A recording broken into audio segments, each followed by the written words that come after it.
It's the Full Force News Burst, brought to you by GeneralsJoes Reborn.com with me, Christopher McLeod AKA Diagnostic 80. Here are all the relevant details from the Goldman Sachs 30th Annual Communacopia Conference.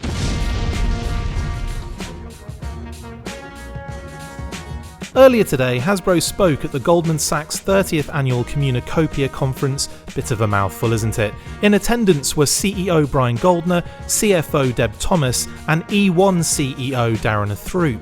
HISSTANK reported on all the important parts relating to G.I. Joe, including aspects such as product delays, Hasbro movie releases, and even more entertainment to come. Goldner discussed the fact that Hasbro have been struggling with the issues caused by continuing global events and explained that a number of products will be pushed up a quarter from late 2021 to early 2022, and that it may have an effect going forward. He did not specify which toys would be affected, but I wouldn't bet against G.I. Joe being involved in that. It's not all bad news, however, as they have also seen a gradual ease in the situation, with Hasbro trying every trick in the book, including the usage of additional ports to circumnavigate the problems. E1 CEO Darren Throop also spoke in regards to the pandemic, explaining that E1 will evaluate Hasbro movie releases on a case-by-case basis. Some will see released theatrically with a shorter theatrical window as opposed to the usual 90 days before hitting home video, and some will directly shift to streaming. He also confirmed that Transformers Rise of the Beasts and the upcoming Dungeons & Dragons movie will also see a theatrical release,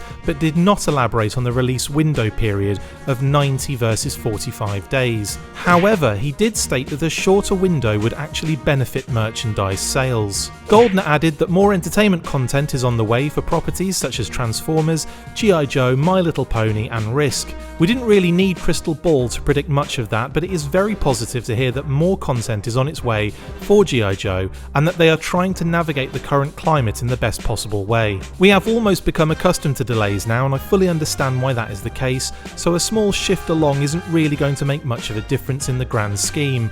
I'm also hopeful that G.I. Joe gets a streaming series next, just to see how it works in that format. I for one would love to see these characters getting a much longer story arc in order to develop, and the upcoming Lady J option on Amazon could be a great opportunity to do that. I'm also extremely excited for the animated series that's on the cards.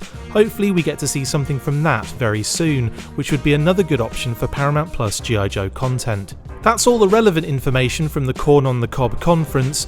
We will go through this in more detail on the weekly this Saturday, but for now, I've talked myself into having Corn on the Cob.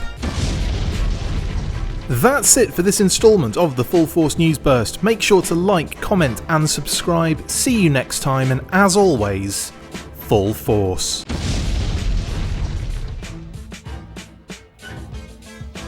Make sure you get involved with the discussion by liking, sharing and commenting on these videos, and as always you can keep up with the show after listening by following on Twitter at The Full Force, liking the Facebook page facebook.com/The Full Force, and if you would like to contact the show you can message us on either of those platforms with feedback and questions. We also have a Patreon page, so if you want to show your support for the show, see your name up in lights on these videos, or enjoy exclusive bonus content, then check out patreon.com/The Full Force Podcast, or click on the link on any of the posts this podcast appears in. Full Force.